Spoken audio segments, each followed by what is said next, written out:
Alright, we got our basic frame made. We just need to make it prettier. Alright, I got my gold piano hinge painted black. It's going to dry flat, but I got my little C bracket painted, waiting on these things to dry. We'll continue the process. Alright, and that's how that turned out. Not too shabby, huh? I bet you guys had your doubts whenever you saw that piece of wood up on the top all by itself. Almost looks like it belongs there, doesn't it? It's funny how you can get things done with a little bit of sandpaper and jigsaw. Now, one fellow was concerned about my bus bar and said he would pray for me because he thought it was going to catch on fire.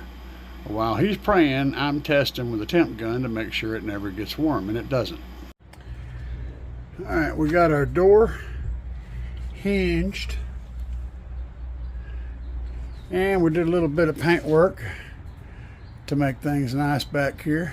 Still got to work on the back of this door, but yeah, things are better. Things are better. I still got to get that spot right in the middle of the screen there. I got to fix that down there, but it's looking really good. Them capacitors turned out right, didn't they? Turned out looking real good. And somebody else asked why I'm using a cat bank with the Slapz 4. And the main reason is because I have them, and why not? Sure, they will add a little bit of a stiffening extra, you know, give it a little kick, help the voltage sag when the initial bass hits, but I didn't really need them. And all the port work, getting those flares right, inside and out, and even the fur. Still deciding whether I like the fur, but it's still there, so I don't dislike it. It's what it is. And on a side note, while I was up at Menards, I saw a pad they had for sale, a heavy duty thing, made for walking on, but it was 4 foot by 3 foot, which is just about exactly what we have back here. So I just measured, and we have 4 foot. Well, it's less than 4 foot because it's 4 foot all the way to the edge, so it's an inch and a half less than that, 3 inches less than that, so 45 inches wide by 2 foot and 6 inches long. So it will absolutely fit. We'll have to do a little trimming, but that thing is super heavy duty and make this back here look amazing underneath the lid. Now I just got to make the lid look amazing when it's open. So here's what it looks like right now when it's closed. Get the piano hinge up there. Looking pretty good. Pretty good. And storage underneath. Got a little squeak in the creek. A little squid in the kid. I don't know what's going on, but it makes a little noise. Got a little twerk in the jerk or something up there. I'm not sure what it is. But yeah. Now what am I going to do about that? The brown?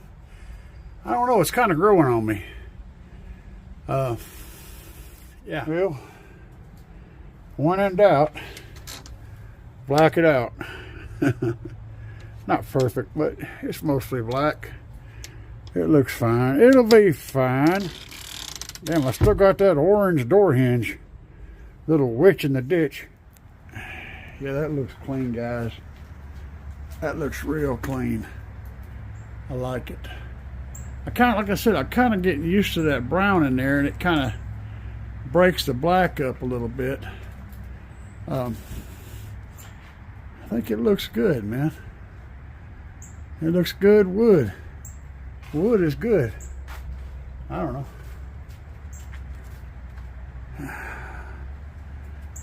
Well, I can lay off of this. I'm gonna probably get that little mat and put it under there because that would really make this look better. I mean, of course, all these tools are going to come out. My fire extinguisher needs to go back in its spot. I just laid it over there because I was painting.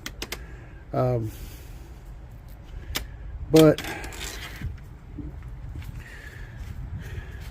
yeah, I think that mat would be cool in there.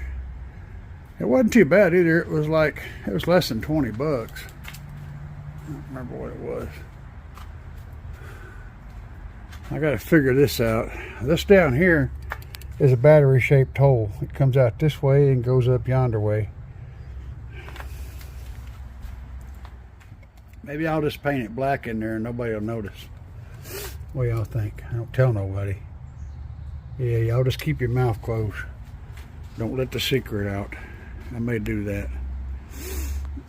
I think it might work just fine. I got pork chops in the sink. Thawing out. Let's go say hi to Bass Cat. What's up, buddy? What you doing? What you doing? You a good boy? Is you a good boy?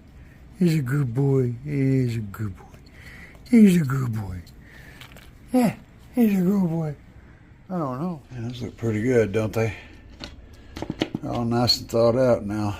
I got most of the paint off my hands. You know, we'll work with it. Paint and glue is kind of a thing that we eat on a regular basis. See what I can do to make these things ready for some good old cooking. All right, we're rocking the teriyaki marinade on those. All right, we got our onions chopped. And I've been turning the pork chops. They're marinated nicely with that teriyaki sauce. We got them all out on the big chopping block. And what I want to do now is, you can see where I had them kind of sliced a little bit in the middle. So what I do is, I slice into them, but I don't slice them completely in two. I just slice deeply into them multiple times. That lets the sauce and everything, whenever they're cooking, lets the sauce get in there and really infiltrate. So then you want to get a piece of foil for every piece of meat that you have in your pan. And then you need something like this. All right, this is the catalyst. So combining things. My wife is going to get the rest of the ingredients, so I'm helping with doing this prep work. So then you put your piece of meat in the foil with whatever ingredients you're going to use. You could use anything. You could do like potatoes, you could do corn, you could do bell peppers, onions, carrots, whatever you want to do. You put it in here, and I usually add a little butter to it, and the butter adds the juiciness. And then whenever you get done, seasonings, whatever, you wrap these up individually in the pan and cook them that way. It allows the juices to recirculate through the meat and really make it taste amazing. So when you get done, you got a bunch of these little pork chop flowers. We got to put the butter in here with them, and then once that's done, we'll take and wrap them all up in there so that they can contain, and then they go in the oven. And one thing though, whenever you're seasoning, if you season, put a little dab of seasoning. Always understand that it's going to cook in, so that seasoning isn't going to get lost. You're going to want to reduce the amount that you normally would use because it's going to be contained and stay with the food. All right, we got the mac and cheese, got the mashed potatoes, and the pork chops. And that's what we're talking about. Good times all around. Oh, baby. All right, all plated up. Looking amazing. Yeah, I know. You just go over to the house and hang out.